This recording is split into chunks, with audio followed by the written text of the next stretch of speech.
कप्तान की समाजी मीडिया पर अवाम से गुफ्तगू, तमाम रिकॉर्ड टूट गए। स्पेस सेशन में 1,70,000 से जायद लोगों ने बैक वक्त स्ट्रीमिंग पर साबिक वज़ीर आज़म इमरान खान का खिताब सुना। उधर इम्पोर्टेड हुकूमत नामंजूर का हैशटैग भी तमाम रिकॉर्ड तोड़ने लगा। अब तक 8 करोड़ से जायद लोग हैशटैग इस्तेमाल कर चुके हैं।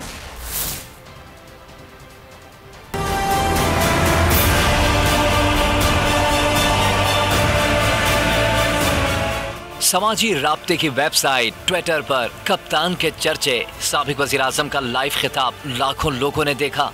इमरान खान का खिताब 1,65,000 लोगों ने लाइव देखा, जो ट्विटर की तारीख का रिकॉर्ड है। स्पेस सेशन की ट्रेंडिंग के बाद सारिफीन भी कप्तान की मकबूलियत पर बोल पड़े, खूब ट्वीट किए। उधर इम्पोर्टेड हुकूमत नामंजूर का हैशटैग है, जो ट्विटर पर थमने का नाम नहीं ले रहा। अब तक करोड़ों ट्वीट्स इमरान खान के हक में किए जा चुके। सारिफीन ने नई हुकूमत की काबीना पर भी शदीद तनकीद की। लिखा, आधे से ज्यादा वज़रा तो जमानत पर रिहा हैं। पाकिस्तान के अच्छे मुस्तकबिल के लिए कप्तान का साथ देना जरूरी है। सब्सक्राइब करें और बेल दबाएं ताकि कोई खबर रह न जाए।